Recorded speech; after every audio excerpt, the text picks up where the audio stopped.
Tardes, noches a todos.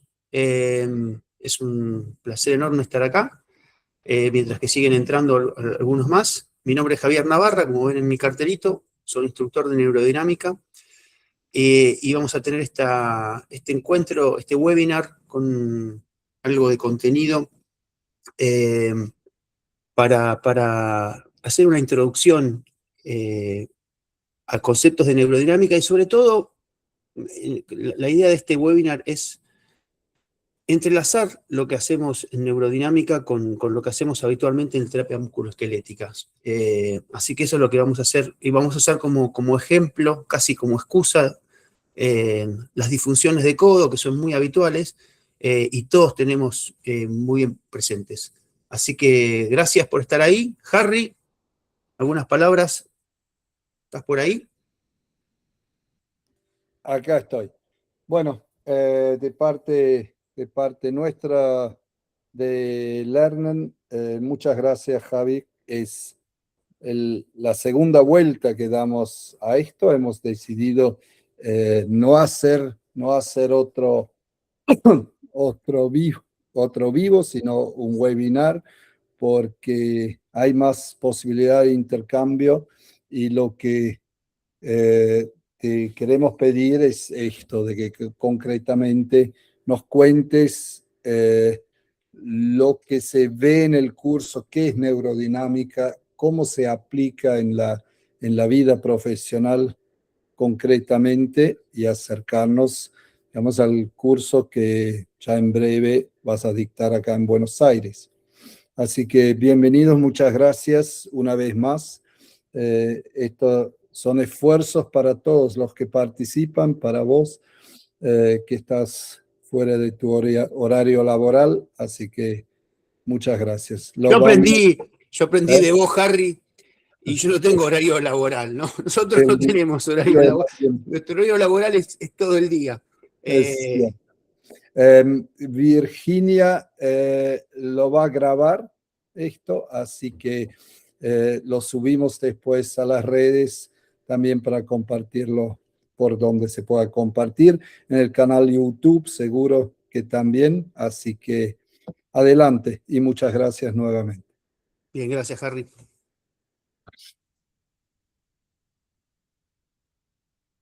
Bueno, lo que vamos a ver, les decía, es una introducción, una muy buena introducción al concepto de neurodinámica, y también va, casi les diría, un poco más allá, porque es muy común en nuestra profesión, en la ciencia de la salud en general, que cuando uno tiene alguna herramienta o alguna dispositivo terapéutico, el centrarse demasiado en ese dispositivo terapéutico y por ahí cerrarse un poquito a otras cosas que conoce o que todavía no conoce. Entonces, una de las cuestiones interesantes de este webinar es entrelazar lo que hacemos en neurodinámica con el resto de las cosas que hacemos y cosas que ya conocemos. También sirve para ustedes que por ahí ya vienen manejando algunas otras herramientas y ver cómo poder seguir manejándolos. Porque el error común que suele pasar es después creer que todo es, en este caso, neurodinámica. Y no es todo neurodinámica. Si uno empieza tratando los nervios periféricos, como hacemos puntualmente en neurodinámica, y después se da cuenta de que no se puede tratar solamente el nervio periférico, sin tratar a lo que lo rodea o lo que está por encima, por abajo del nervio periférico, empieza a sumar un montón de otras herramientas y un montón de otras terapéuticas y termina siendo como un todo. Y la verdad que también eso es un error, ¿no? Cada herramienta tiene su utilidad, y como siempre sabemos, lo importante no está en la herramienta, sino en la idea. Si uno tiene la idea terapéutica correcta de lo que tiene que hacer, puede usar distintas herramientas para hacerlo. Es importante manejar bien la herramienta, porque si uno no maneja bien la herramienta, puede, sobre todo en neurodinámica, son herramientas sencillas de utilizar, pero muy específicas. Y si uno las utiliza mal, por ejemplo, en aplicar tensión sobre un nervio, se lo aplica en demasiada cantidad de tensión o demasiado tiempo, puede irritar, realmente se puede llegar a irritar. Entonces es importante conocer bien la herramienta, pero también, sobre todo, es importante saber tener una idea terapéutica. Una vez que uno tiene un plan terapéutico, lo puede adaptar y puede adaptar, por ejemplo, la herramienta de neurodinámica a un paciente con alguna alteración o con una limitación. Puedes aplicar algo de neurodinámica en un paciente con un yeso, por ejemplo, sin mover la zona, obviamente, que está debajo del yeso, que no se va a poder mover, pero si uno tiene la idea, puede ir adaptando. Entonces, están las dos cosas. Por un lado, el concepto, y por otro lado, o la idea terapéutica, el plan terapéutico, y por otro lado, la herramienta en puntual. En la formación vemos en detenimiento las dos cosas, y lo que vamos a hacer ahora, como les decía, es un poco usar de excusa el codo, porque es una articulación que sufre bastante disfunción y en donde se vinculan muy bien estas alteraciones, como veían en el enunciado, alteraciones musculoesqueléticas y alteraciones neurales. Ya de por sí uno acá hace como una, ya podemos empezar desde el propio título a hacer algún tipo de cuestionamientos, porque el sistema nervioso periférico es parte del sistema musculoesquelético. Uno podría hablar del sistema neuromusculoesquelético. Y acá hay que ser cuidadoso, porque nosotros nos pasamos todo el tiempo dividiendo las cosas para estudiarlas en profundidad, y después a veces se nos cuesta cuando queremos volver a integrarlas. Con lo cual siempre hay que tener en cuenta, y cuando hagan neurodinámica sobre todo, hay que tener siempre en cuenta de que hay una integración, que como les repito, es la idea principal de esta formación. Parece una verdad de perogrullo lo que digo, pero a veces ocurre esto, y uno termina como muy focalizado en querer mover un nervio y no se está dando cuenta por ahí que el nervio está siendo atrapado, como vamos a ver ahora en el caso del codo, por alguna arcada, una arcada ligamentaria, y lo único que puede uno lograr si desliza o busca deslizar ese nervio bajo una arcada que lo está apretando, lo único que va a lograr es irritar más ese nervio. Entonces siempre hay que tener un contexto global de que estamos tratando una persona que tiene un padecimiento. Bien, voy a compartir pantalla si la tecnología me lo permite. Un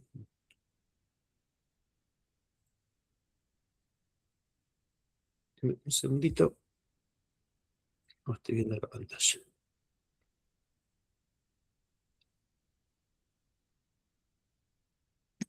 Bien. Confirmame, Harry, si se está viendo bien.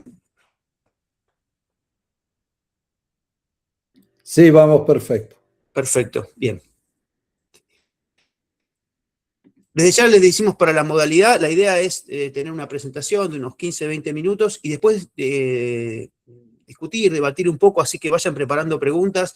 Lo interesante de hacerlo en formato webinar es que podemos interactuar, y esa es un poco la idea de esto. Dudas, preguntas que tengan con lo que estamos viendo o con cosas que se les disparen al respecto. Paciente con dolor lateral en el codo. Ahí está el título, sí, está bien ahí. Les contaba un poco de mí, sin hacerlo largo. Yo, entre otras cosas, soy kinesiólogo y soy instructor oficial de NDS, que es Neurodynamic Solution, que es la academia de Michael Jacklock. Jacklock es quien le pone el nombre a todo esto que estamos viendo, a la neurodinámica. Un poco lo hablamos en el vivo anterior con Harry, para los que no lo vieron, o para los que los vieron repetimos un poco. Esto no salió de una invención de un día que a alguien se le ocurrió desarrollar una nueva técnica, es una cosa que viene de muchos años de desarrollo, con distintos momentos, distintas etapas. Creció muy fuerte en la década del 80 en adelante desde Oceanía, y en determinado momento Michael Jacklock le pone este nombre de neurodinámica, sobre todo para hacer un énfasis con lo que se estaba haciendo en ese momento, y que él era parte de la movilización del sistema nervioso, en las cuales se aplicaban muchas cargas mecánicas en forma de tensión sobre los nervios. Y en ese momento ya empezaban a vislumbrar de que había determinadas respuestas que tiene el sistema nervioso que no son iguales que el resto del sistema musculoesquelético, sobre todo en determinadas cargas provocativas. Entonces, en la idea de poder entrelazar lo que está pasando en la mecánica y en la fisiología adentro del nervio, porque la mecánica puede ser parecida a la de alguna otra estructura del sistema musculoesquelético. Uno puede aportar tensión, compresión, algún tipo de deslizamiento, pero lo que pasa adentro del nervio es muy distinto. Principalmente, y siempre repetimos lo mismo, el nervio, valga la redundancia, es tejido neural, y como todo tejido neural requiere un gran aporte sanguíneo. Entonces el nervio adentro tiene muchos vasos sanguíneos y tiene mucha sangre. cosa que no pasa con un tendón, no pasa con un ligamento, pasa todo lo contrario en esas estructuras. En una estructura musculoesquelética normal, una estructura miofacial, una estructura facial o ligamentaria, porque el músculo también tiene bastante sangre adentro, porque requiere mucho oxígeno cuando está contrayéndose. Pero los tendones y los ligamentos en general no. De hecho, el fibroblasto, que es la célula viva de esas estructuras, cuando no está en proceso de reparación, está muy poco activo. Entonces se soporta mucho mejor las cargas tensionales. Y la forma de nutrirse de un fibroblasto es muy distinta a la que tiene una célula neural. Entonces la histología y la fisiología del nervio es muy distinta, muy, muy distinta. Son estructuras muy raras. Siempre digo esto y piensen que una neurona que va a ir a inervar al músculo flexor corto del hallux, por ejemplo, yo mido 1,80 m, 1,83 m, calculen que una neurona mía motora tiene casi 1 metro, 1,10 m de largo. Es una sola célula y tiene 1 metro de largo. Si yo pudiese juntar todo ese axoplasma de esa neurona, sería una estructura visible al ojo. Y es curioso esto, porque siempre creemos que las neuronas, y sobre todo en los nervios periféricos, en el axón es muy chiquitito, es muy finito. Un nervio mediano tiene 1 millón de axones, más o menos.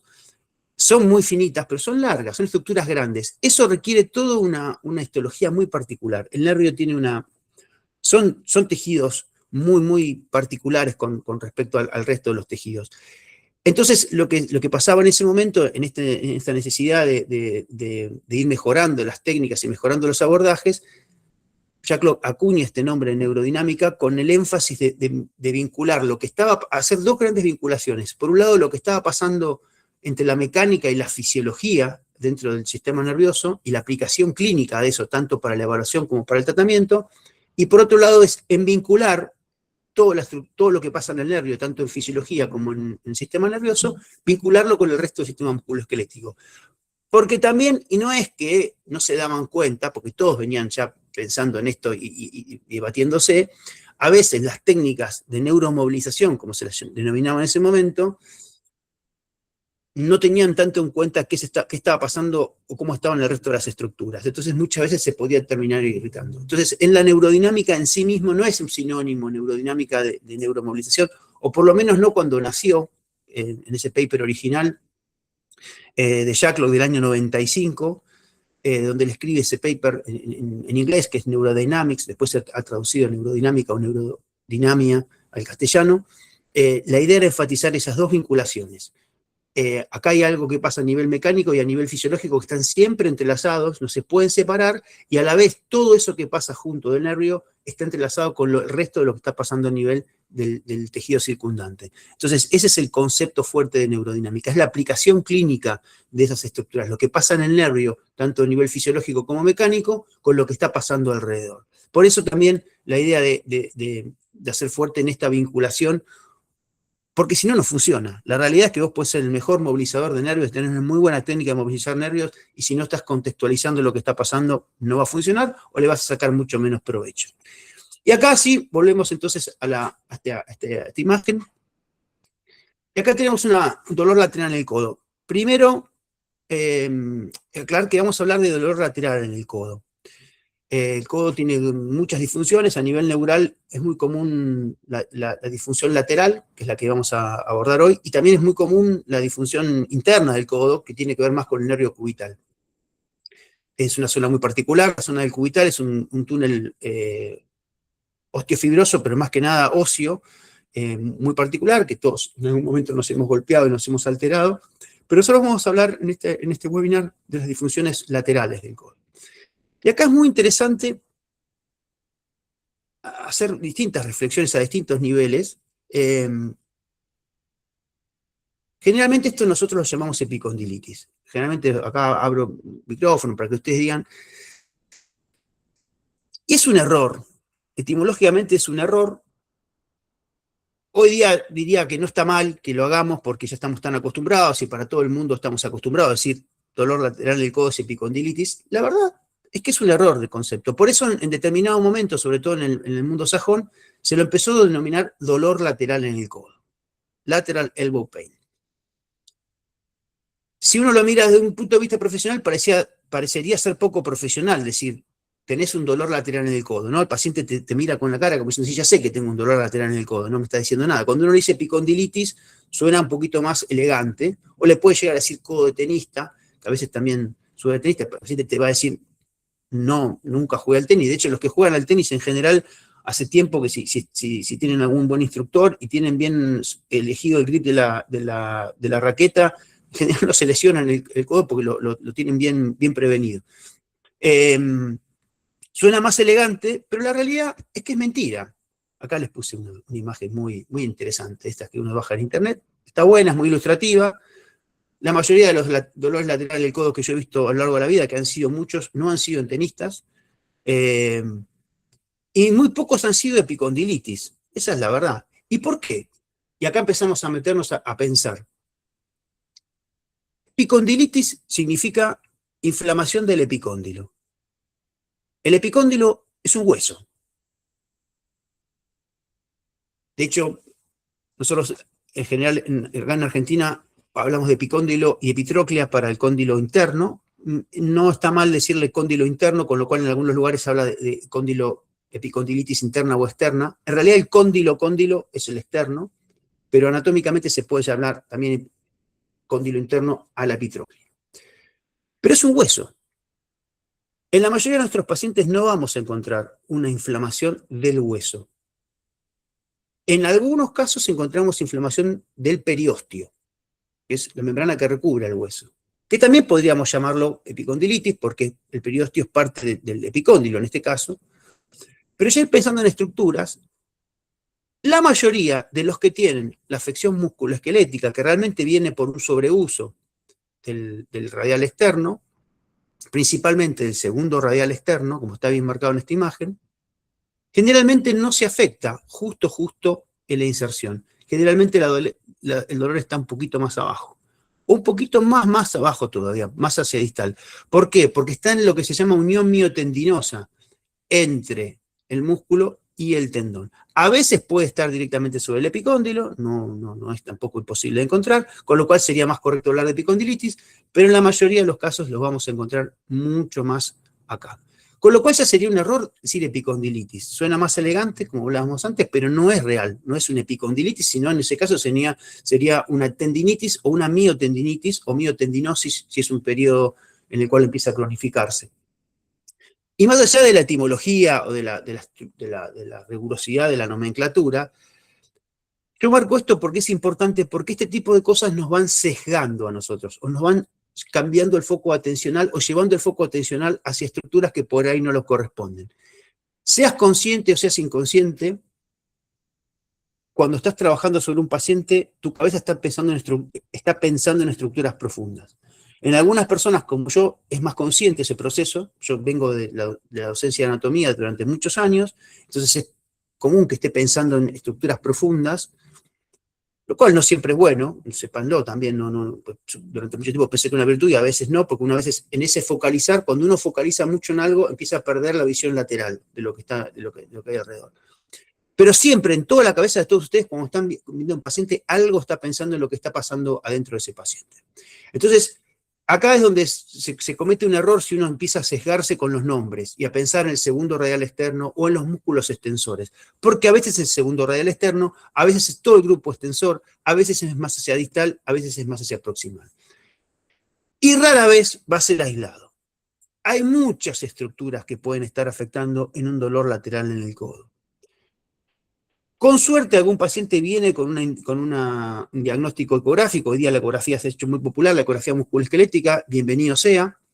En el mundo los fisios o los kinesiólogos cada vez más hacen ecografías funcionales y eso está muy bueno, sobre todo a nivel de diagnóstico, y muchas veces podemos comprobar a nivel histológico que realmente está afectada esa estructura. Pero muchas veces, y les diría casi en la mayoría, eso no ocurre. Y también estamos obviando un montón de estructuras. Fíjense que cuando hablamos de rodilla, enseguida pensamos en los ligamentos colaterales de la rodilla, porque se suelen irritar. En el codo también se irritan muchas veces los ligamentos colaterales, más cuando ha habido algún tipo de traumatismo, es cierto, pero esos ligamentos que ven acá son los ligamentos laterales del codo, son muy fuertes y muy susceptibles de irritarse. Sobre todo este ligamento, sobre todo no, todos pueden ser irritados, pero este ligamento que ven acá, que es el ligamento anular, que es el que va a rodear la cabeza del radio, es un ligamento que se puede irritar y da un dolor lateral en el codo. Y es un dolor difícil de especificar. El paciente no te va a decir, lo siento más como un dolor ligamentario que como un dolor muscular. Difícilmente te lo va a decir. Porque de hecho esos ligamentos también son parte de inserción muscular, con lo cual es probable que haya un mix entre disfunciones. Entonces, fíjense que para muchos de ustedes seguramente nunca habrán pensado en la tendinitis lateral en el codo, y sin embargo existe, y de hecho se puede ver con la ecografía, más difícil de determinar con la ecografía, aunque un buen ecografista la puede determinar, pero en la resonancia magnética sí se ven, y muchas veces se ven muy irritados los ligamentos laterales del codo. Y en general no hablamos de afecciones del ligamento del codo, sino siempre nos vamos al epicóndilo. Obviamente que también el ligamento lateral del codo tiene inserciones en la zona del epicóndilo, con lo cual también puede venir la irritación conjunta prácticamente con el músculo. Pero a veces, cuando el problema está en la zona del epicóndilo, nosotros atribuimos enseguida al músculo y hacemos tratamientos musculares de elongación, de punción seca y demás para el músculo, y si el problema está viniendo del ligamento, lo que hagamos en el músculo no va a modificar tanto. Haciendo toda esta introducción, abriendo nuevas ventanas que habitualmente no miramos, nos podemos pensar enseguida, y seguramente muchos de ustedes estarán diciendo, bueno, si esto va a hablar de neurodinámica, seguramente en algún momento va a aparecer este muchacho que está acá, que es el nervio interóseo posterior, que es la rama profunda del radial.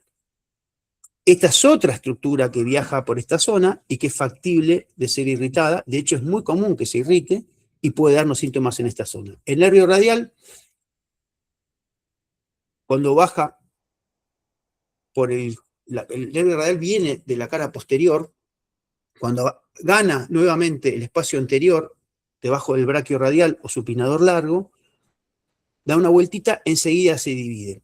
Y acá hay una cosa importante. El sistema nervioso periférico es una de las partes o los sistemas del cuerpo que más variación anatómica tiene. Es muy común encontrar variaciones anatómicas. Si bien todos los sistemas tienen variaciones anatómicas, el óseo, el muscular, el sistema nervioso periférico tiene muchas variaciones.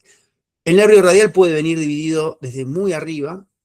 De hecho, hay casos en los cuales el nervio radial nunca se junta, parecido a lo que pasa con el ciático. En el nervio radial es más raro, pero a veces el nervio radial viene separado desde el plexo. Muy raro de ver, pero puede venir separado desde el plexo. Nunca haberse formado radial común y ya venir separado en radial superficial y radial profundo desde arriba. Pero generalmente, cuando gana la cara anterior, cuando da la vuelta, no sé si ustedes me están viendo ahí, pero cuando da la vuelta el nervio radial que viene desde la cara interna, da la vuelta por la cara posterior, por el canal de torsión, cuando vuelve a ganar la cara anterior, debajo del braquio radial, ahí ya se divide, o en algunas de esas partes se divide en radial superficial y radial profundo. El radial superficial va a pasar por acá y va a ir a buscar el dorso de los 3 primeros dedos. Es fácilmente palpable en esta zona. Y acá una cosa importante para vincular con la clínica. Yo he escuchado muchas veces, desde muchos profesionales, algunos traumatólogos de nivel superior, algunos colegas, kinesiólogos, pero sobre todo traumatólogos, dicen, no es el nervio. Cuando en discusiones, no es el nervio, porque si fuese el nervio tendría parestesias en los dedos.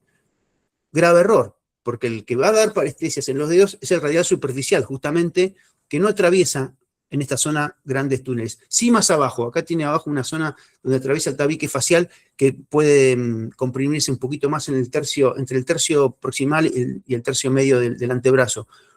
Pero el nervio radial, que se complica mucho en el codo, es este que viene acá, que es el nervio radial profundo o nervio interóseo posterior.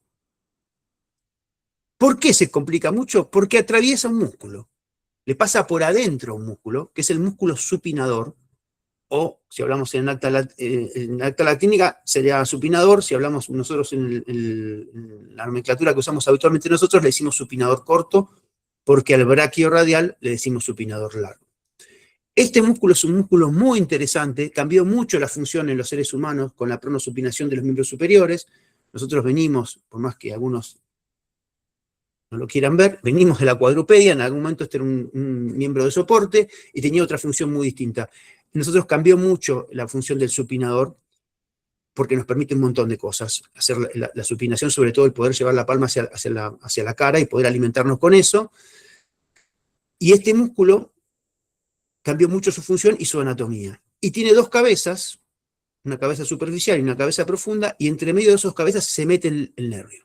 Y acá hay mucha variación anatómica. Acá tenemos una imagen un poco más, definida de la arcada de Froset.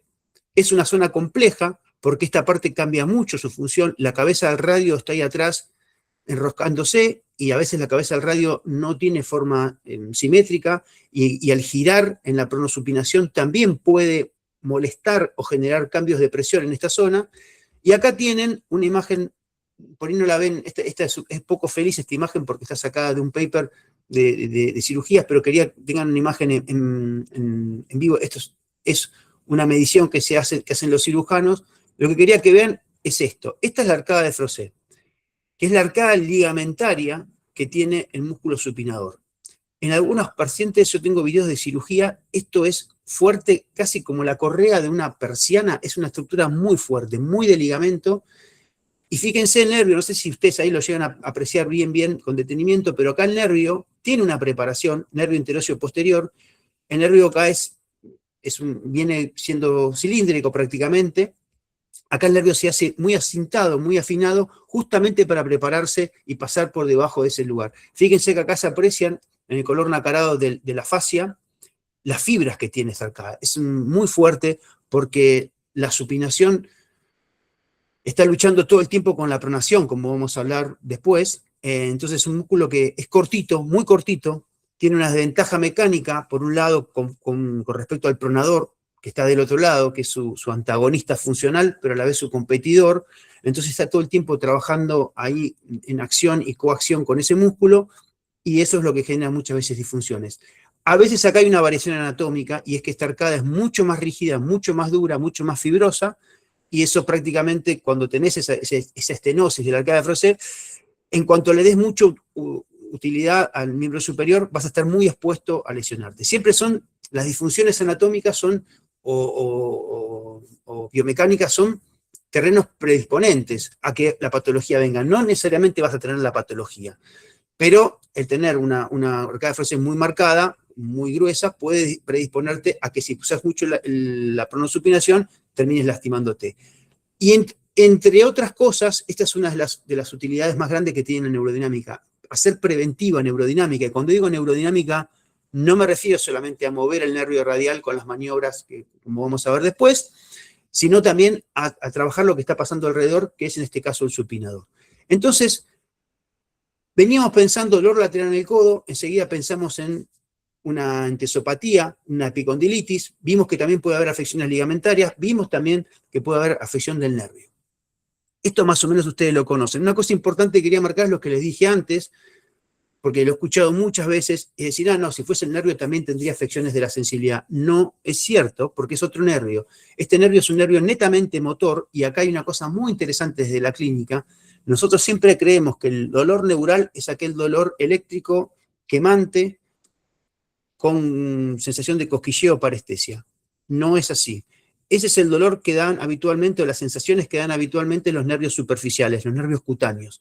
Los nervios profundos, los nervios motores, no dan ese tipo de sensación superficial. Dan una sensación muy profunda, dan una sensación muy parecida a la que tiene un golpe, una paralítica muscular, un golpe profundo, un hematoma profundo muscular. Eso pasa mucho en el radial profundo, y pasa mucho también en el nervio tibial anterior o peroneo profundo, en la parte anterior de la tibia. Y no da una sensación típicamente de nervio, y de hecho, si vas a evaluar la sensibilidad, porque uno también podría pensar desde lo clásico, decir, bueno, si sospecho que hay alguna afección neural, me voy a ir a evaluar la sensibilidad.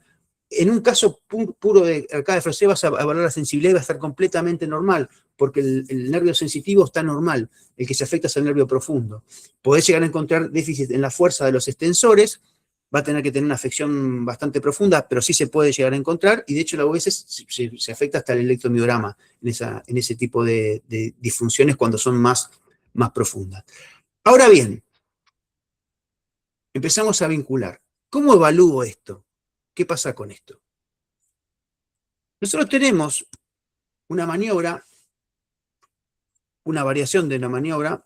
Ahí Claudio hace una pregunta. Ahora te abrimos, Claudio. Déjame que cierre con esto. Tenemos esta maniobra que es la maniobra de Mills. La maniobra de Mills, como vamos a ver después también, se la llama a una maniobra evaluatoria y también a una maniobra manipulativa de la cabeza del radio. La maniobra de Mills es básicamente, se la practica de distintas maneras, pero es básicamente resistir la extensión de muñeca y dedos desde una posición de flexión, que es eso que están viendo ustedes acá en esta imagen. Se puede hacer con el codo completamente extendido, se puede hacer con el codo en semiflexión, y de hecho una de las formas más interesantes de hacerlo es con el codo en semiflexión, resistiendo la extensión de muñeca y dedos, pasar a una extensión total de codo. Esa es la maniobra de Mills, que se describió originalmente para la tendinitis del segundo radial externo o la tendinopatía de los músculos extensores, para el típico epicondilitis.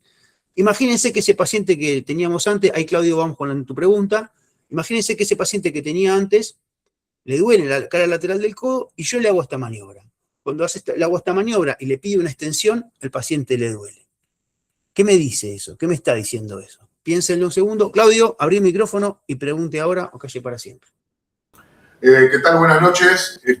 O sea, la pregunta real acá con respecto a este problema es ¿cómo diferenciar de una inflamación o una compresión mecánica? Bien, ahí está. Ahí vamos justamente a eso, Claudio. Justamente a Claudio le pagué previamente para que me haga esta pregunta en este momento. Es interesante. Y la respuesta finita, Claudio, es nunca sabes. En profundidad nunca llegas a saber. Uno busca ser específico, pero hay que tener en cuenta y siempre una humildad o una sinceridad, más que una humildad interna, que uno se empieza a acercar. El diagnóstico funciona como un mecanismo hipotético deductivo. Pero nunca, el culpable del asesinato nunca te va a decir yo lo maté. Pero vos entraste a un cuarto y viste un tipo tirado en el piso con un cuchillo clavado, la puerta estaba cerrada con llave y había una sola persona adentro. Entonces tenés dos chances, o se suicidó o lo mató el que estaba parado ahí. Si el cuchillo estaba clavado por la espalda, difícilmente se haya suicidado.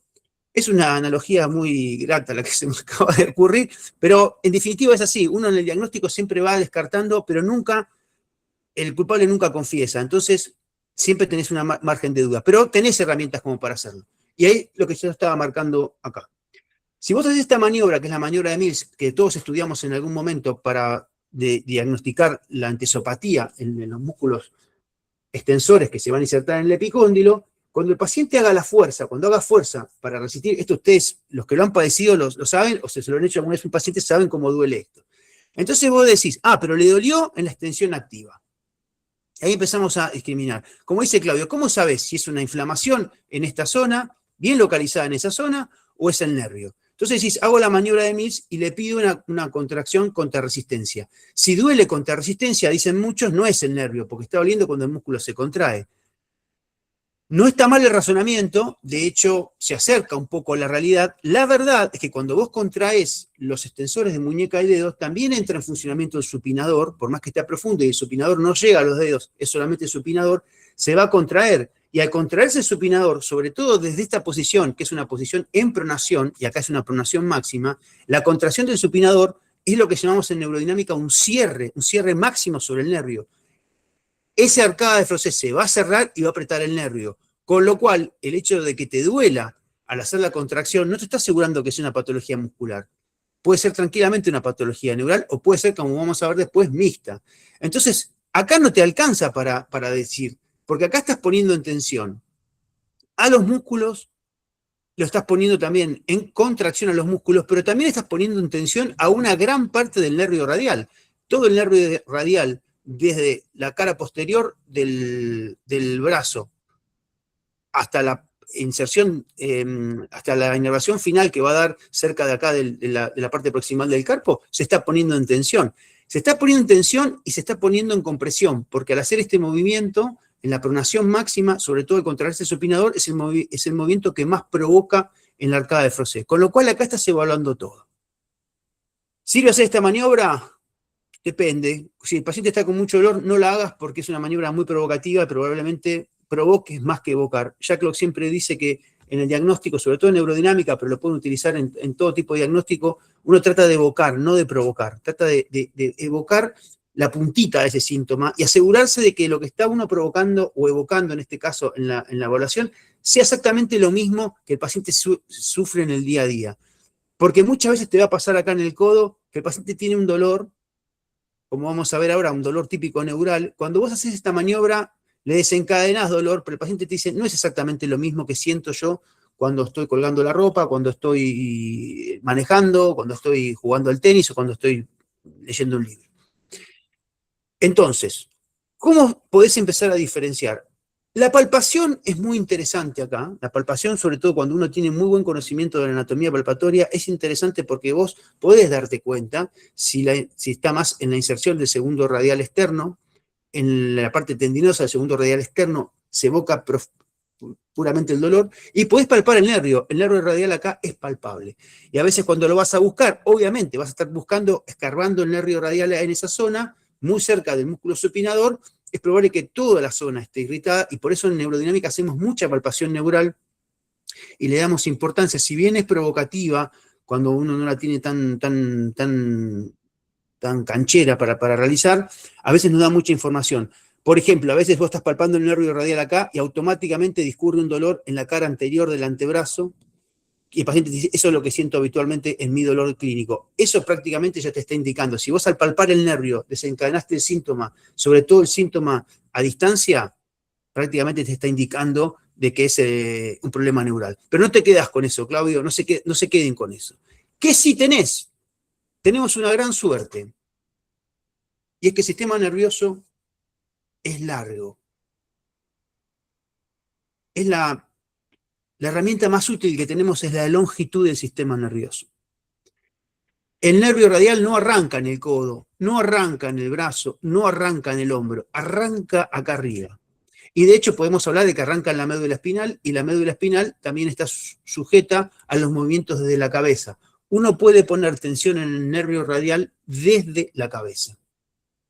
Desde la flexión cervical solo ya hace que toda la médula espinal tienda a subir y llevar las raíces, sobre todo el nervio radial, como toma raíces altas, C5, C6 y C7, cuanto más altas son las raíces del plexo cervical, más las podés influenciar con los movimientos del cuello. Esta es una de las grandes cosas que se han estudiado en la neurodinámica de los últimos, los últimos no, Bregg había arrancado ya en la década del 50 a estudiar la biomecánica del sistema nervioso, pero hoy día se puede visualizar, hay trabajos muy interesantes que ha hecho Jacklock, Marín, Correid, sobre todo en médula espinal lumbar, midiendo en resonancia magnética qué pasa con las tensiones neurales. Pero, para no perdernos en este caso, toda esta parte de esto que ven acá, ustedes, esta posición, es una prueba de tensión, es la prueba neurodinámica del nervio radial.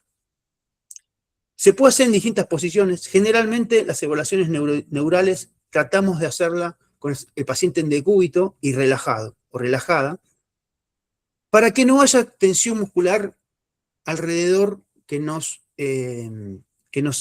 confunda o que esté protegiendo del paciente. ¿Qué componentes tiene esta maniobra? Tiene abducción. La abducción va a poner en tensión a todos los nervios del plexo braquial porque pasan por debajo de la coracoides, y la ABD pone tensión a todo el plexo braquial. En el caso del nervio radial usamos la rotación interna. Es el único de los nervios que trabajamos o tensamos en rotación interna, porque como el nervio radial se enrolla, como ven acá, alrededor del húmero, al poner rotación interna también le agregamos tensión. Usamos la extensión de codo, porque el nervio radial pasa por delante del pliegue flexor de codo, con lo cual la extensión de codo lo va a tensar, al igual que al nervio mediano. En este caso, fíjense que hay componentes que son compartidos y otros que no. Al nervio mediano también lo va a tensar la extensión de codo, al nervio cubital no, se relaja en la extensión de codo. Y después, en el antebrazo hacemos una pronación y una flexión de muñeca de dedos. Eso pone tensión al nervio radial. Ahora vos decís, hago esta maniobra.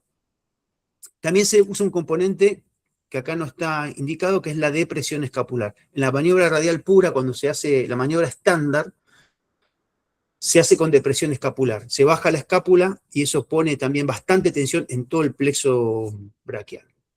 Ahora bien, vos decís, hago esta maniobra y el paciente, esto lo puedes hacer también sentado. En general, la maniobra estándar se hace acostado, pero a veces se puede trabajar sentado, y a veces, hago un paréntesis acá, vos podés trabajar en la posición funcional que aparece el dolor.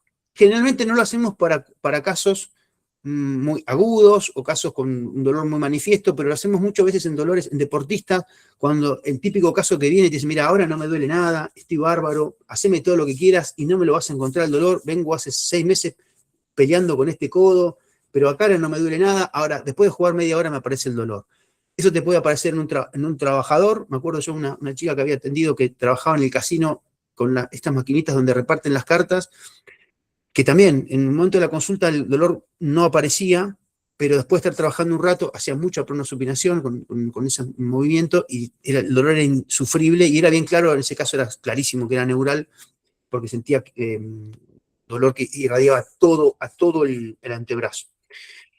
Muy profundo, como esto que le decía, con un dolor más, es un dolor más mucho más profundo, no electricidad superficial, pero era muy claro que el dolor era más molesto en el antebrazo que en el codo en sí.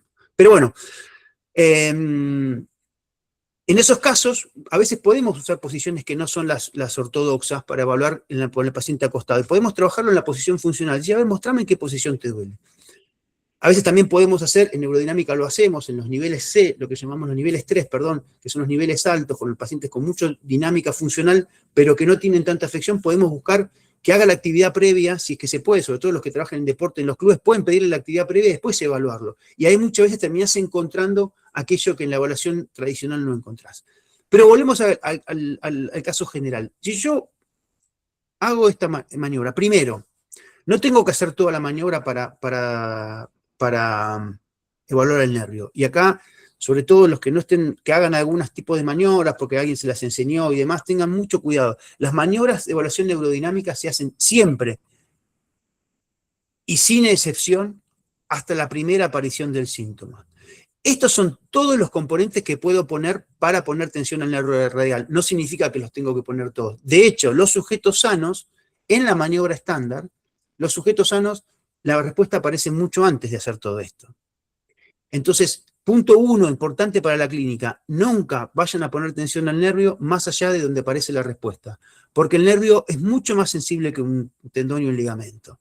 Vos un tendón y un ligamento lo podés estirar un poco más y probablemente se estire y hasta le puede llegar a hacer bien. Al nervio no, lo vas a irritar y probablemente lo termines lastimando.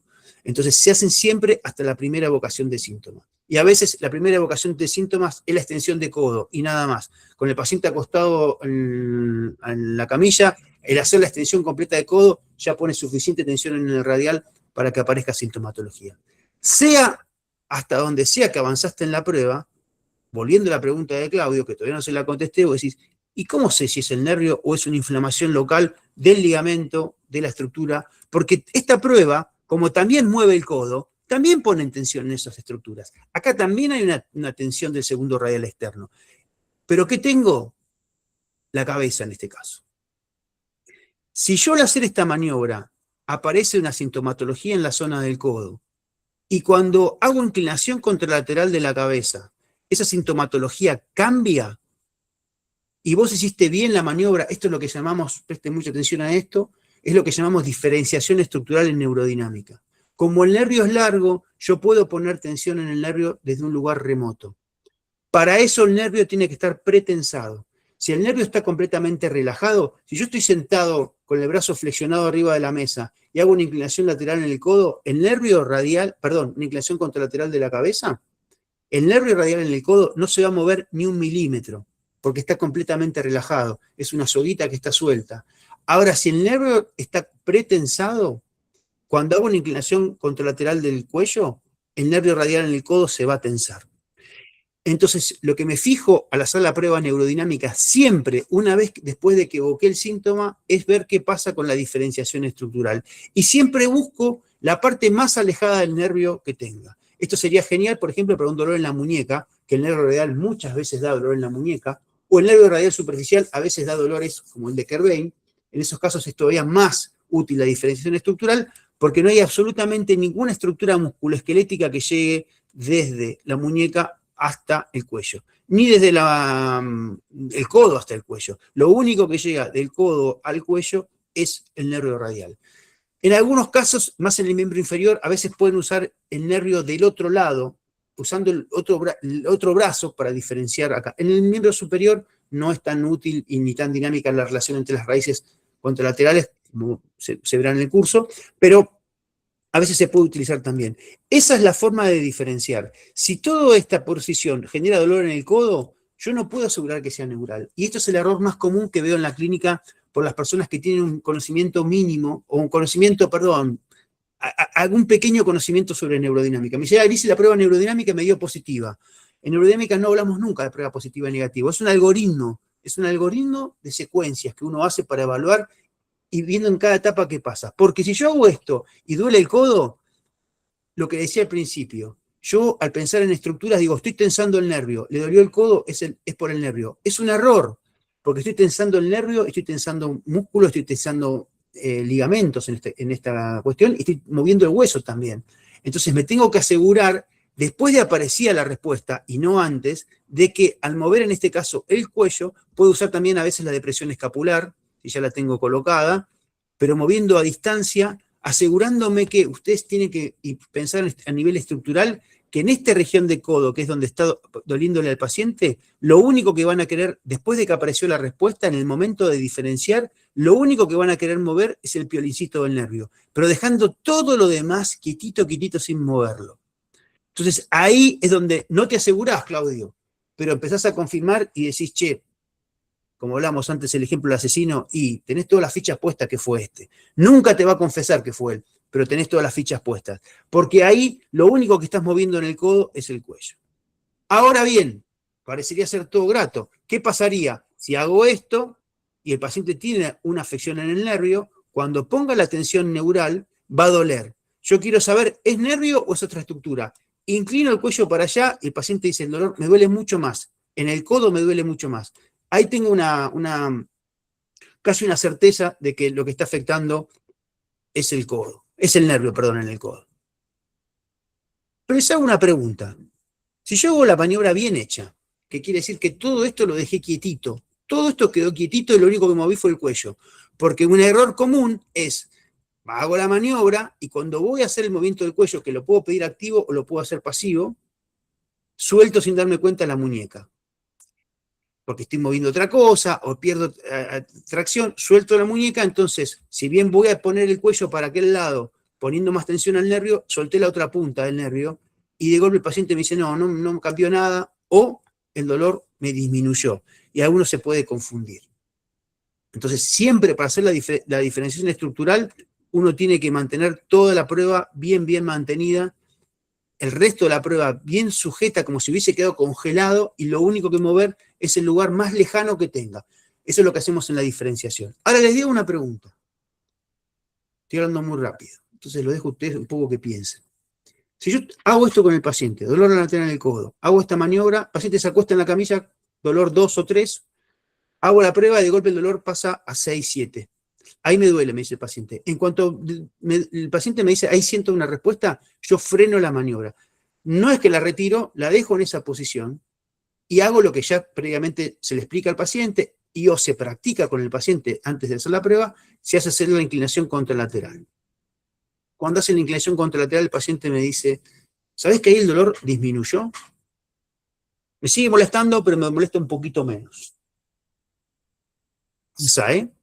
No es tan común que pase, pero puede llegar a pasar. ¿Qué piensan ahí? ¿Qué creen que pasó ahí? Los dejo pensar, ¿eh? Pasa a veces.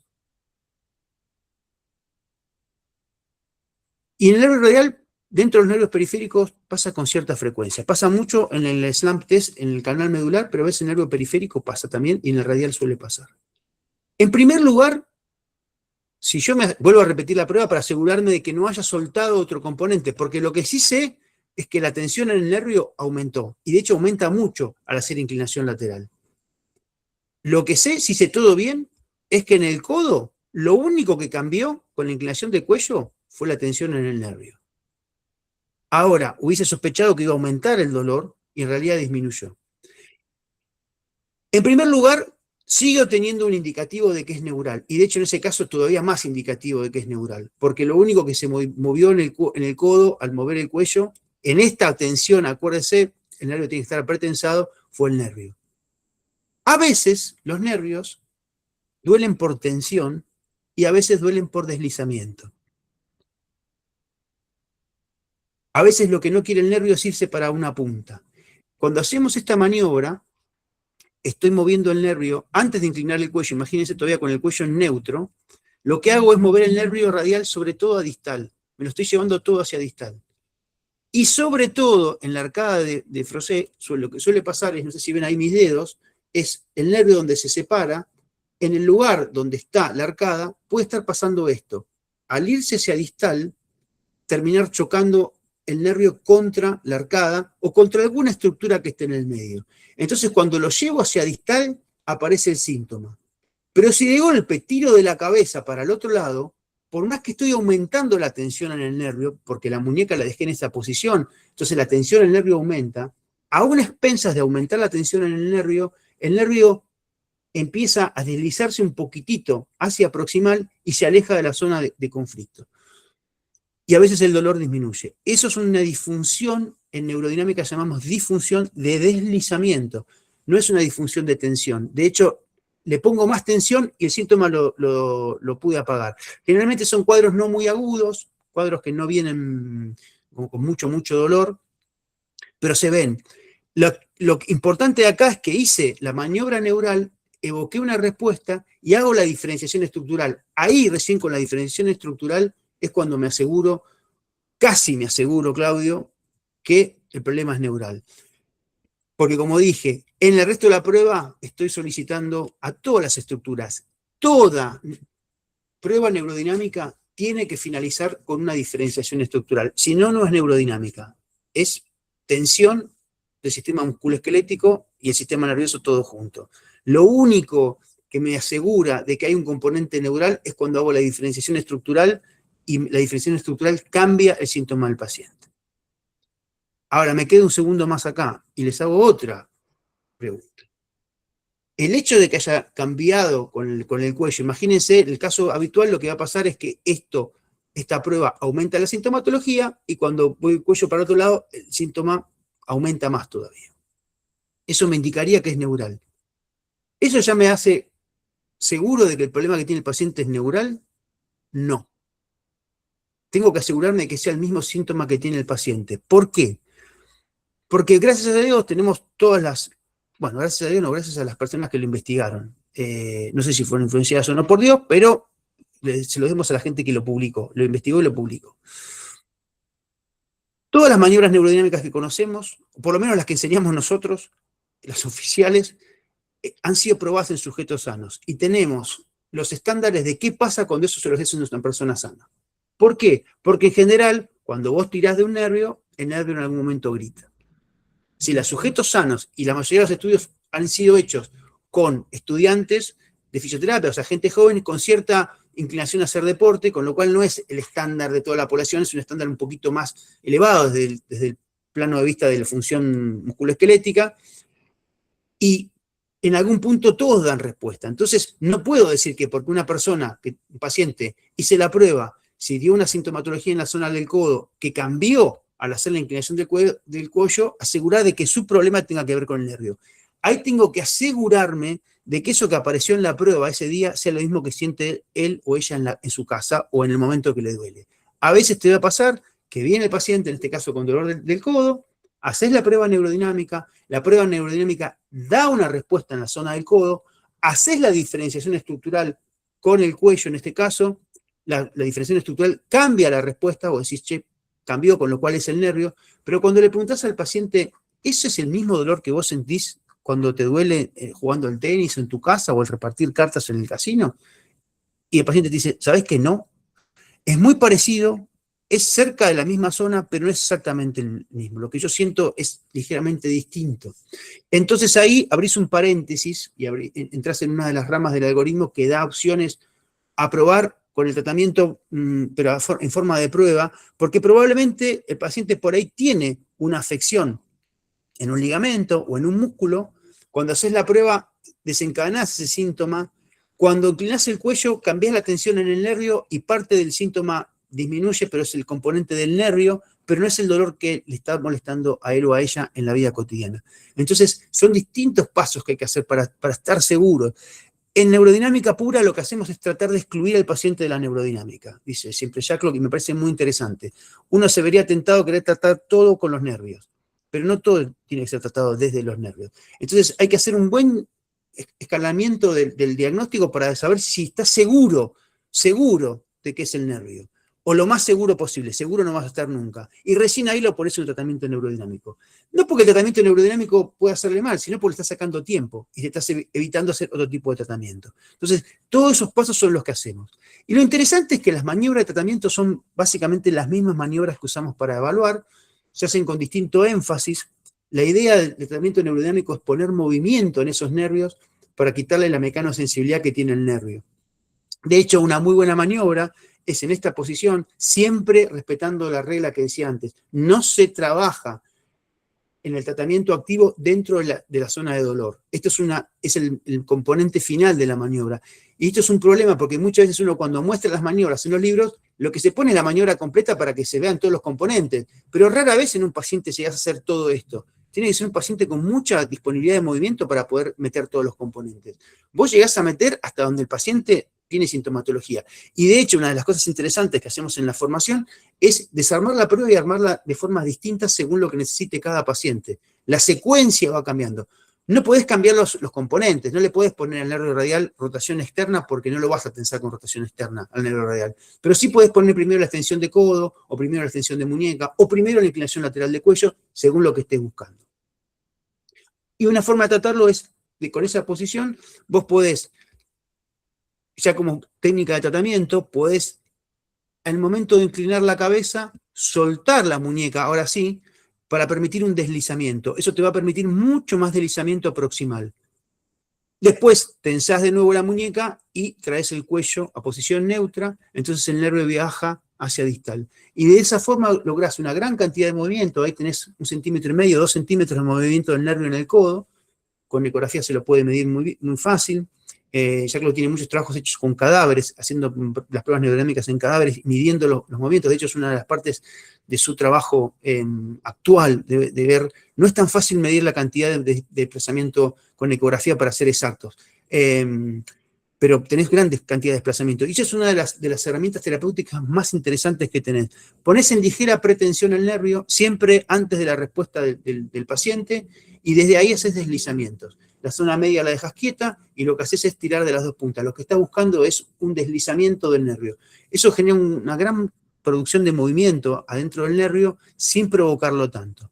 En algunos casos se trabajan los tensores, y de hecho en algunos casos puedes trabajar tensores fuertes cuando el paciente lo requiere.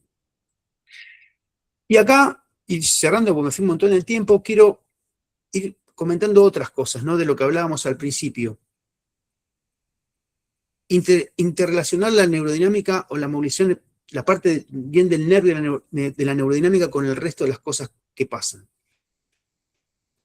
¿Por qué es tan común la afección en la zona lateral del codo? En muchos casos por un uso desigual que hacemos los seres humanos modernos de nuestro miembro superior. Nosotros tenemos acá, vemos la pronación y la supinación, que son los movimientos antagonistas complementarios del antebrazo, en los cuales son movimientos complejos, porque son movimientos que se dan en dos grupos articulares, el codo y la radio cubital inferior, junto con la radio carpiana también. Y la membrana interósea, que es en sí una estructura, es prácticamente una forma de articulación más entre el cúbito y el radio. Si vemos acá el grupo supinador y el grupo pronador, y nosotros lo sabemos por anatomía, de hecho acá en este dibujo no es del todo feliz la comparación porque se lo ve finito al pronador. El pronador redondo es mucho, pero mucho más fuerte que el supinador. De hecho, la fuerza en pronación es mucho más fuerte que la fuerza de la supinación. Y en la vida moderna estamos todo el día exacerbando la pronación. Y en el deporte, más todavía. Aún cuando entrenamos patrones extensores de antebrazo y de codo, lo hacemos con flexión de mano. Y la flexión, el grupo flexor llama al pronador. De hecho, viene junto con el grupo de los flexores. Imagínense que alguien quiere entrenar los extensores de muñeca. Cuando lo hace, habitualmente lo hace agarrando un grip, agarrando una mancuerna, agarrando distintos dispositivos que hay para entrenar la extensión de muñecas, pero lo hace con flexión de mano. Entrenan los extensores, pero desde un plano, desde un punto de vista flexor en los dedos. Eso hace que los flexores, el grupo flexor pronador, esté todo el tiempo hiperactivo, y el grupo extensor supinador no tanto. Una muy buena forma de entrenarlo sería hacerlo con un patrón de Kabat, desde la extensión. Si trabajo la extensión de muñeca y codo, trabajarlo desde la extensión. Pero rara vez se hace eso. Se hace neurorehabilitación, pero no se hace habitualmente en un gimnasio. Entonces, ese desbalance muscular, de hecho, uno cuando evalúa los deportistas en general va a encontrar que en la posición neutra de descanso van a ver que la palma de la mano, en vez de estar mirando hacia la cara interna del cuerpo como debería quedar, queda mirando para atrás o ligeramente para atrás. Eso es porque es un exceso de la tensión de los pronadores. Olvídense en este momento de la neurodinámica, piensen en biomecánica clásica, en control motor, en desbalance muscular. Ese desbalance muscular hace que habitualmente esta cadena esté más solicitada que los supinadores. Entonces el supinador, cada vez que tiene que actuar, que tiene alguna desventaja mecánica porque tiene menos masa muscular, tiene que actuar contra la resistencia de estos músculos muy tensos. Entonces tiene que hacer mucho más fuerza. Y esa fuerza cotidiana aumentada, si el nervio radial, siempre pasa el nervio radial por adentro de las dos cabezas del supinador, pero si ahí encima tengo una arcada de Froese marcada, eso va a terminar de afectar al nervio radial. Entonces puedo tener inicialmente, haber empezado con un desbalance muscular, por un mal entrenamiento o por un exceso de entrenamiento de los pronadores. Con el correr del tiempo, ese desbalance muscular que arrancó netamente como un desbalance muscular, termina afectando el nervio y termino teniendo una afección neural. Y si tengo una afección neural intermedia, moderada, con el correr del tiempo, empieza a pasar un fenómeno, y es que como ese nervio va a inervar justamente a los músculos de esta zona, esos músculos de esta región extensora van a empezar a funcionar mal. No solamente a funcionar mal en timing o en fuerza motriz, sino que el nervio adentro, aparte de llevar la acetilcolina para generar la contracción muscular, el nervio lleva factores de crecimiento. Y esos factores de crecimiento son los que mantienen nutrido el tejido. Si el nervio está funcionando mal, no que está muerto o limitado completamente, está funcionando mal, ligeramente mal, los factores de crecimiento no van a llegar a tiempo y forma a ese periósteo, no va a llegar a tiempo y forma a ese músculo, con lo cual ese tejido va a estar mucho más susceptible a ser irritado por una tensión muscular excesiva. Entonces puedo arrancar una cadena lesional hoy con una tendencia disfuncional por un patrón disfuncional de movimiento, ligeramente disfuncional, con exceso de pronación sobre los supinadores. Con el correr del tiempo eso termina irritando al nervio ligeramente, por ahí ni siquiera me dio sintomatología, pero ese nervio no está funcionando al 100%, ese tejido va a estar ligeramente mal inervado, no piensen en un denervado total, esos factores de crecimiento no llegan a tiempo y forma. De golpe se me ocurrió ponerme a jugar al pádel, ahora que está tan de moda, y hago una entesopatía del segundo radial externo. ¿Por qué? Porque tuve un desbalance muscular que me generó una afección neural que después me terminó generando una afección musculoesquelética clásica. Todo eso se da en la combinación del día a día. Ahí les puse un ejemplo muy complejo como para ilustrar estas interrelaciones. Pero muchas veces eso termina pasando. Entonces, cuando uno evalúa, ¿qué tenés vos acá?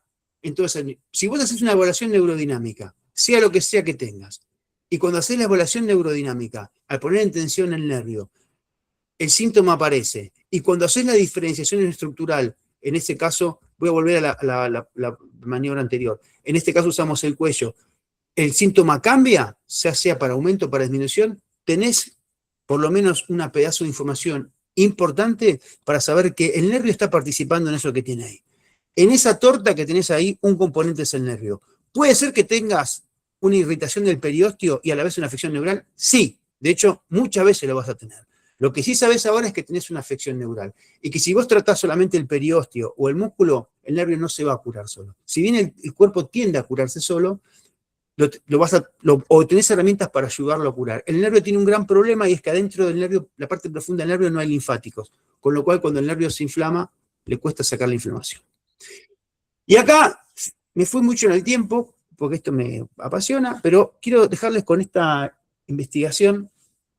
No les puse investigaciones, hay mucha publicación sobre resultados de esto. De hecho, hay 2 revisiones del 2024 y el 2022 sobre revisiones sistemáticas sobre el uso de neurodinámica en dolor lateral en el codo, altamente positivos. Pero acá les puse una investigación distinta que hizo Marinko Reis junto con Jack Lock. Marinko es el instructor de neurodinámica. Marinko es croata, pero vive en Finlandia hace tiempo, es un gran investigador, tiene cosas muy interesantes publicadas. Se formó como instructor junto conmigo en Zaragoza, es un tipo aparte muy interesante. Esta publicación que hicieron con Jacklock es súper interesante porque justamente vincula a esto que veníamos hablando. ¿Qué pasa con lo que hacemos a nivel musculoesquelético con lo que pasa a nivel neural? Y acá lo que fueron es investigar la maniobra manipulativa de Mills, que es una maniobra que busca mover la cabeza al radio. Es una maniobra en la cual se pone en pretensión, con pronación. Hay distintas formas de hacerla, y al último se da un empuje extensor en el codo, y lo que se hace es movilizar la cabeza al radio. Entonces, lo que hicieron acá en esta maniobra es hacer la maniobra de Mills, pero si se fijan, entre la A y la B hay una diferencia, que es la posición del cuello. Hicieron la maniobra de Mills en la posición normal, hay distintas formas de hacerla, como he dicho, se puede hacer acostado también. Y lo que midieron es la actividad electromiográfica de un montón de músculos. El bíceps braquial, el braquiorradial, que es el supinador largo, el tríceps, el pectoral mayor, el trapecio superior y el trapecio inferior. Midieron la posición, la actividad electromiográfica de esos músculos al hacer la maniobra manipulativa. Y lo que encontraron es que al hacerla en posición neutra, acá están las actividades electromiográficas, no hace falta que lean todos los numeritos, acá está la actividad electromiográfica cuando el cuello estaba inclinado hacia ese mismo lado. ¿Qué es lo que hace esta inclinación del cuello? Le quita tensión al nervio radial, porque esta maniobra, que es la maniobra de pretensión para hacer la manipulación de Mills, pone en tensión al nervio radial. Entonces, vos imaginate que querés hacer la maniobra de Mills como se ha hecho, no sé cuándo la describió Mail, pero debe tener por lo menos 60, 70 años esta maniobra, la querés hacer. Fíjense, creo que puse acá sí, acá tienes la diferencia entre la actividad electromiográfica entre una posición y la otra. Al poner el cuello en inclinación homolateral, la tensión, la actividad electromiográfica de esos músculos disminuye un montón. Fíjense, en el braquio radial, que es el supinador largo, baja casi un 60%, 59.229% con respecto a esta posición. Dice, ¿de qué está hablando este flaco a este momento de la noche? ¿Cómo una maniobra que cambia la tensión neural te puede cambiar la forma de hacer una práctica que es netamente articular, como una maniobra manipulativa? Y esto a mí me parece súper interesante, porque podemos pensar en la neurodinámica no solamente cuando hacemos neurodinámica, podemos pensar en qué está pasando con los nervios cuando hacemos cualquier práctica terapéutica. Cualquier elongación que hagas en el cuerpo va a estar elongando también un nervio. ¿No hay que hacerlo? Sí, podés hacerlo, pero sí tenés que estar sabiendo que estás poniendo en tensión un nervio, sobre todo cuando haces estiramientos en forma sostenida. Al nervio le gusta estirarse, se puede estirar normalmente. A veces no le gusta quedarse mucho tiempo estirado. Y tengan en cuenta, cuando hacen cualquier práctica al tejido musculoesquelético, qué es lo que está pasando con el nervio que pasa en ese lado. Por eso este tipo de trabajos a mí me parece súper interesante, porque de hecho en este caso a nivel práctico te va a cambiar. Si vos haces la maniobra de Mills con un paciente, sabés que al inclinar el cuello hacia este lado, vas a estar teniendo los músculos más relajados y más propenso a poder mover la cabeza al radio, porque no va a haber estructuras que lo estén protegiendo. Después hicieron una parecida haciéndolo con el brazo no tan en abducción y con flexión de brazo, y pasa algo similar. Hicieron diversos tipos de trabajos en la misma línea, pero me parece súper interesante esto como cierre de esta parte, para vincular que cuando estás moviendo el cuerpo, siempre estás moviendo algún nervio. Y eso puede estar afectando para bien o para mal, porque de hecho muchas veces cuando haces un tratamiento que vos creías netamente muscular, o facial o articular, por ahí el resultado que tuviste lo obtuviste por haber generado un cambio en el nervio. Obviamente que no siempre, ¿no? Pero a veces pasa eso. El tener un concepto de neurodinámica un poco más afilado te sirve para poder discriminar un poquito más y poder hacer mejor el trabajo de detective. Cierro acá, dejo de compartir y quedo atento a preguntas que surjan de ustedes. Me voy en primera instancia. Javi, muchas gracias por esta clase magistral. Siempre es muy bonito aprender de vos. Yo creo que esto desde lo conceptual o institucional, creo que vamos a tener que pensar en tutorías post curso, porque si en una hora largas esta cantidad de misiles, no quiero pensar cómo sale la gente de un curso tratando de llevar los conocimientos o lo aprendido o lo escuchado después a su práctica. Así que anuncio ahí la invitación a tutorías, a pensar en tutorías post curso. Después pienso también qué bien que encaja la programación que tenemos para los próximos meses, porque a principio de año, antes de mitad de año 27, vuelve Alfio Albacini, que es como tu par a nivel músculo esquelético, ¿no? Entonces, a su vez, instructor de neurodinámica. Pero combinar esto, combinar todos los conocimientos, así que él viene con un curso sobre hombro, extendiéndose, por supuesto, a columna y codo. Y me parece que eso es lo lindo también, ¿no? Que se integren los temas y todo lo que has expuesto. Así que, desde Lernen, muchísimas gracias por este trabajo. Dejo el espacio para preguntas. Bien. Ahí Claudio levantó la mano. Claudio, hable. Pregunten. Yo sé que están cansados, pero aprovechen. Esto es lo interesante del webinar, es poder hacer preguntas en vivo. Claudio. Buenísimo, la verdad que me abriste mucho la cabeza con el concepto básico que tenemos, bueno, por lo menos yo de kinesiología. Yo recurría siempre, bueno, al tema de la palpación, a la reeducación del dolor y a la educación del paciente diciéndole que no tiene nada roto, bueno, todas estas cuestiones. Pero muchas veces nos lleva el paciente muy detonado y llega con inflamación. El tema es que cuando tiene esa inflamación, el acúmulo de líquido, haga neurodinamia o haga lo que haga, el dolor va a estar ahí en el codo. Entonces, sí, lo principal, o sea, ¿qué sería ahí? Que recurrir a lo clásico, que es el frío, reducir el dolor, la inflamación, o esto, el tema de la neurodinamia me daría el dato extra.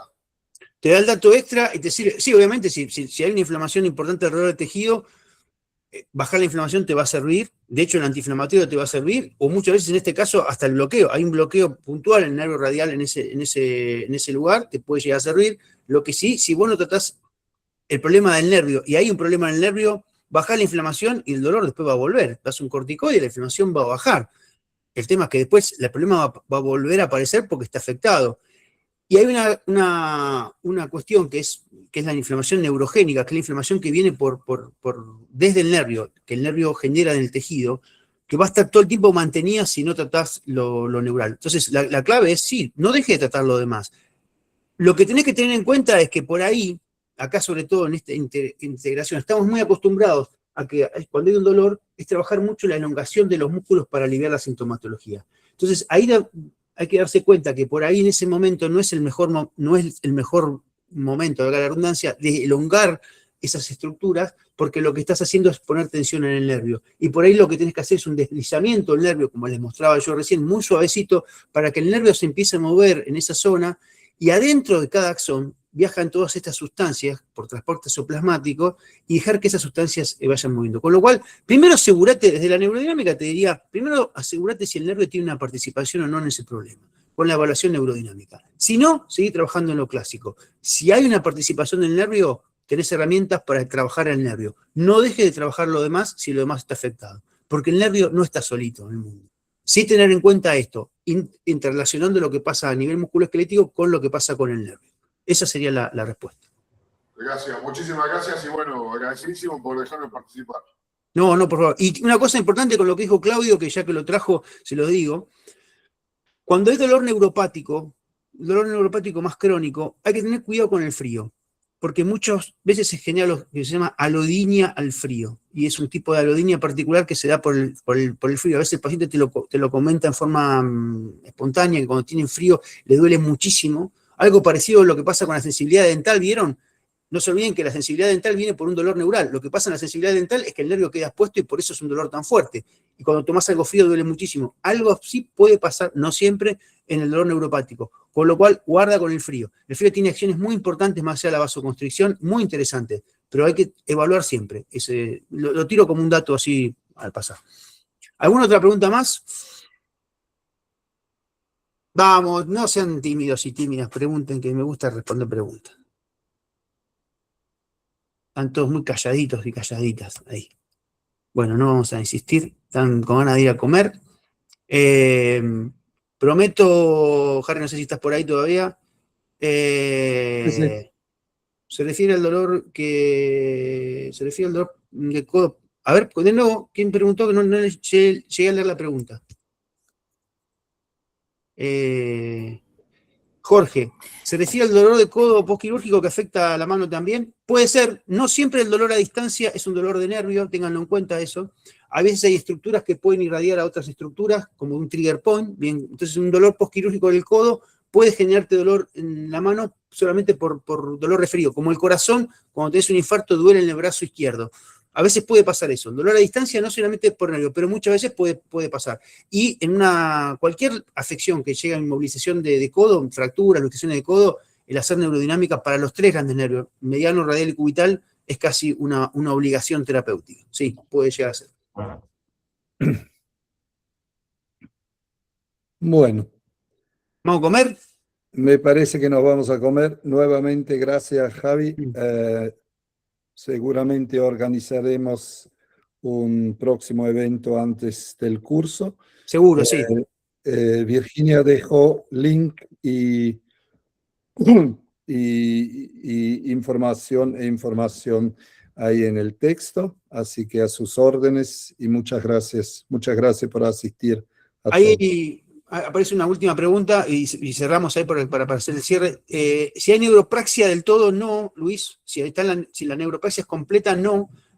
Puede ser neuromovilización en las zonas no lesionadas, no cortadas. Cortaste el nervio en el antebrazo del todo, no muevas ahí porque está roto. No tiene sentido, lo vas a lastimar más. Sí podés mover el nervio proximal y eso puede llegar a mejorar la curación del nervio distal, pero no en el lugar donde está lastimado el nervio, ¿no? Claro. Perdón, Harry, que te interrumpí, pero justo vi que entró una pregunta más y la quería contestar. Bueno, Harry, agradecerte a vos, agradecer a todos. Yo todavía disfruto de esto.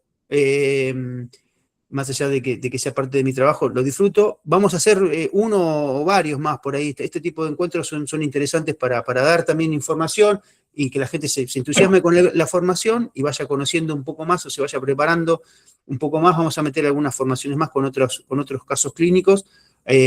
Así que queda prometido. Y lo que decís vos de la tutoría, yo siempre lo estoy armando en los cursos de neurodinámica con los grupos internos de cada curso. Y hacemos un chat de WhatsApp y digo que suman sus casos clínicos después del curso y los trabajamos en los grupos, porque así se aprende, así terminas de aprender. Así que sí, eso, y aparte a mí me gusta hacerlo. Bien, estamos preparando armar la comunidad en nuestra plataforma donde después de los distintos cursos podemos convocar a la gente para justamente hacer esos intercambios que creo que son enriquecedores, ¿no? Así es.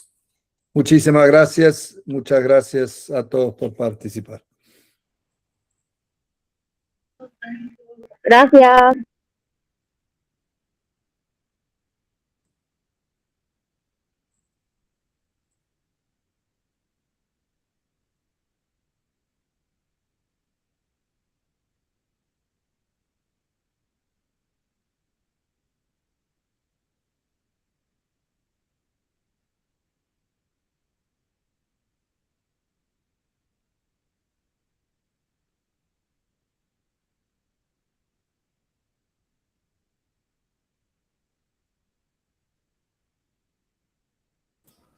Harry, cuéntale, aprovecho a preguntarte que la información sobre el curso este que van a dar de neurodinámica a fin de año, en los costos y la duración y todo, ¿podrían enviarla?